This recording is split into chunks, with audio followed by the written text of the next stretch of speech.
இயேசுவின் வருகை இன்று வெகு சமீபமாய் தெரிகின்றது.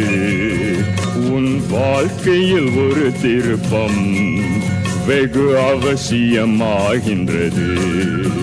ஓ மானிடரே, இதை சிந்திப்பிரே, இயேசு கிறிஸ்து வருகின்றார். ஓ மானிடரே, இதை சிந்திப்பிரே, இயேசு கிறிஸ்து வருகின்றார். கிறிஸ்துவுக்குள் பிரியமானவர்களே, இயேசு கிறிஸ்துவின் இனிய நாமத்தில் உங்கள் யாவருக்கும் நற்செய்தி அறிவிக்கலாம் வாங்க ஊழியத்தின் சார்பில் உங்களை வாழ்த்துவதிலே நான் அதிக மகிழ்ச்சி அடைகிறேன். 8 பகுதிகளை முடித்த நாம் இந்த 9வது பகுதிக்குள்ளாக வரும்படியாய் ஆண்டவர் எனக்கு கொடுத்த நல்லதொரு வாய்ப்புக்காக நான் கர்த்தரை நன்றியோடு ஸ்தோத்தரிக்கிறேன். சிலுவை, போன பகுதியிலே சிலுவையை குறித்து நாம் பார்க்கும்போது என்ன பார்த்தோம்? சிலுவையை குறித்து பைத்தியமாய் தோன்றுகிறது. ரட்சிக்கப்பட்ட நமக்கோ அது தேவ பலனாய் இருக்கிறது. 9வது பகுதியிலே நாம் பார்க்கக்கூடிய காரியம் என்ன? அவரே தேவனால் நமக்கு ஞானமும் நீதியும் பரிசுத்தமும் மீட்புமானார். சிலுவையின் வாயிலாகத்தான் இதை பெற முடியுமே தவிர மற்ற எக்காரியங்களை கொண்டே இந்த அனுபவத்தை நாம் பெற்றுக்கொள்ள முடியாது.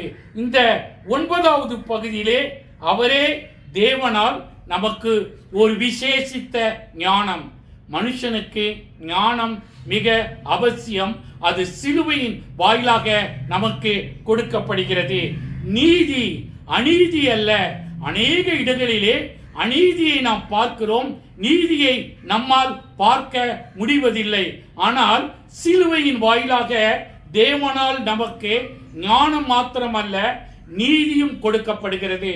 அநீதி நிறைந்த வாழ்க்கை அல்ல, அநீதி நிறைந்த தீர்ப்பும் அல்ல. ஆனால் வேதம் சொல்லுகிறது, அவரே தேவனால் சிலுவையின் வாயிலாக நமக்கு ஞானமும் நீதியும், அடுத்து பரிசுத்தம். இது வெகு அவசியம் பிரியமானவர்களே. இந்த 9வது பகுதியிலே நாம் பார்க்கக்கூடிய காரியம், சிலுவையின் வாயிலாய் தேவனால் நமக்கு ஞானமும் நீதியும் பரிசுத்தமும். பரிசுத்தம் இல்லாதவன் எவனும் தேவனுடைய ராஜ்யத்திற்குள் பிரவேசிக்க முடியாது என்று சிலுவையின் வாயிலாக நாம் பார்க்கிறோம். அவர் நமக்கு மீட்புமானார். நமக்காக அந்த சிலுவையிலே மீட்புமானார். அந்த மீட்பின் காரியங்களின் நிமித்தமாக ஞானமும் நீதியும் பரிசுத்தமும் மீட்புமானார். ஆமேன். இந்த பகுதியை எனது திருச்சபையின் உறுப்பினர் ரூபன், திருமதி ரீனா ரூபன் அவர்கள் தாங்குவதற்காக நான் கர்த்தரை நன்றியோடு ஸ்தோத்திரிக்கிறேன்.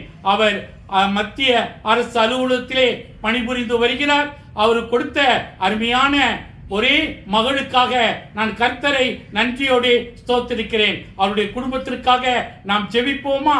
கிருபை நிறைந்த எங்கள் நல்ல ஆண்டவரே, இந்த 9வது பகுதியை எனது அருமை திருச்சபையின் உறுப்பினர் ரூபன், திருமதி ரீனா ரூபன் அன்பு மகளுக்காக நன்றியோடு உம்மை ஸ்தோத்திரிக்கிறோம். மகளுடைய படிப்பிற்காக, அவருடைய கையின் பிரயாசத்திற்காக, அருமையான சகோதரர் ரூபன் அநேக வெளியூர்களுக்கு சென்று ஆடிட்டிங் செய்கின்ற பணியை செய்து வருகிற கிருபைகளுக்காக நன்றியோடு உம்மை ஸ்தோத்திரிக்கிறோம். இந்த 9வது பகுதியை அருமையான பிள்ளைகள் தாங்குவதற்காக நன்றியோடு ஸ்தோத்திரிக்கிறோம். தொடர்ந்து அந்த குடும்பத்தை காத்துக்கொள்ளும், பலப்படுத்தும், ஆசீர்வதியும். உமது காயப்பட்ட கரத்தை தொட்டு பிள்ளைகளை ஆசீர்வதிக்க வேண்டும் என்று சொல்லி நாங்கள் ஜெபிக்கிறோம். நமது ஆண்டவராகிய இயேசு கிறிஸ்துடைய கிருபையும், பிதாவாகிய தேவனுடைய அன்பும், பரிசுத்த ஆவியானுடைய அந்யோன்ய ஐக்கியமும் நாம் அனைவரோடும் கூட சதா காலங்கள் ஆசீர்வாதத்தோடு நிலைத்திருப்பதாக. ஆமீன்.